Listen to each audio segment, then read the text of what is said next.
ကဘာပထမဆုံးတာဝေပြစ်ပဲ့ထင်းဒုံကြီးကြီး V2 ဒုံပြဒုတိယကဘာစစ်အတွက်နာဇီဂျာမနီကထုလုပ်ခဲ့တဲ့ကဘာပထမဆုံးတာဝေးပဲ့ထင်းဒုံကြီးကြီးဖြစ်ပါတယ်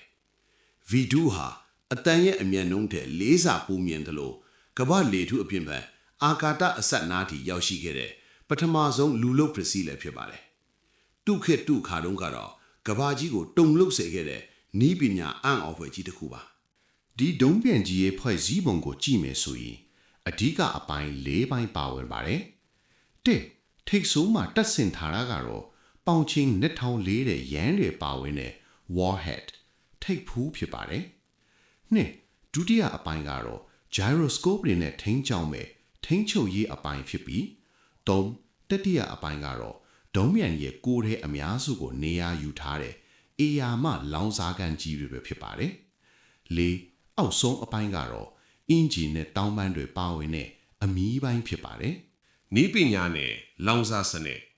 V2 ရဲ့အထက်ကတော့သူ့ရဲ့အင်ဂျင်မှာပဲ။လောင်စာအဖြစ်အရက်ပြန်အီသနောနဲ့အရေးခွဲအောက်ဆီဂျင် liquid အောက်ဆီဂျင်ကိုရောစက်အသုံးပြုထားပါတယ်။ဒီလောင်စာတွေကိုလောင်ကျွမ်းခန်းတဲ့အရှိန်ပြင်းပြင်းမောင်းနှင်ကိုအတွက်အင်မတန်အားကောင်းတဲ့တာဘိုပမ်ကြီးကိုတက်ဆင်ထားပါတယ်။ဒီအင်ဂျင်ကနေထွက်လာတဲ့တွန်းကန်အားဟာပေါင်ချိန်15000ခွဲကျော်ရှိတာမို့တန်ချိန်20ကျော်လေးတဲ့ဒုံးပြန်ကြီးကိုကောင်းကင်ရန်စီအရှိန်နဲ့ပင့်တင်ပေးနိုင်တာထက်ပါတယ်။ပြစ်ခတ်ခြင်းနဲ့တိုက်ခိုက်ခြင်း V2 တွေဟာတနေရာထဲမှာအထိုင်ချပြစ်ခတ်တာမဟုတ်ပဲမိုင်းလာဝါဂန်လို့ခေါ်တဲ့တွဲကားကြီးတွေနဲ့ရွေရပြီးပြစ်ခတ်နိုင်ပါတယ်။1944ခုနှစ်စက်တင်ဘာလမှာတော့ V2 တွေဟာလန်ဒန်မြို့ပေါ်ကိုစတင်ကြားရောက်လာပါတယ်။ V2 ဟာအတန်ထက်မြန်လွန်းတာကြောင့်လာနေတဲ့အတန်ကိုဘယ်သူမှကြိုမကြားရမှာဘူးပောက်ကွဲပြီးမှသာအတန်ကိုကြားရတဲ့အတွက်အဲ့ဒီခိကပြည်သူတွေအတွက်တော့အိမ်မက်ဆိုးလက်နက်တစ်ခုထိခဲ့ပါတယ်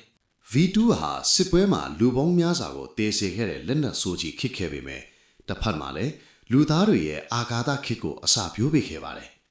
စစ်ပီခစ်မှာ American နဲ့ရုရှားတို့ဟာဒီ V2 နီးပညာကိုအခြေခံပြီးဂျူရူတွေလွတ်တင်နိုင်ခဲ့သလိုလက်ကဘာခီးစဉ်တွေအထိပါလမ်းစာဖော်နိုင်ခဲ့ကြပါတယ်။ဒါကြောင့် V2 ဆိုတာဖြည့်ဆည်းရေးလက်နက်တစ်ခုဖြစ်တယ်လို့ခေတ်တဲ့အာကာသနီးပညာရဲ့ဖခင်ကြီးလို့လည်းပြောရင်မမှားပါဘူးခင်ဗျာ။ဒီဗီဒီယိုလေးကိုကြိုက်နှစ်သက်တယ်ဆိုရင် like and share လုပ်ပေးကြပါအောင်နော်။စစ်ပတ်ဆိုင်ရာနီးပညာဗီဒီယိုတွေဆက်လက်တင်ဆက်ပေးသွားမှာမို့ Reaction Knowledge for Myanmar Channel ကို subscribe လုပ်ထားဖို့မမေ့နဲ့နော်။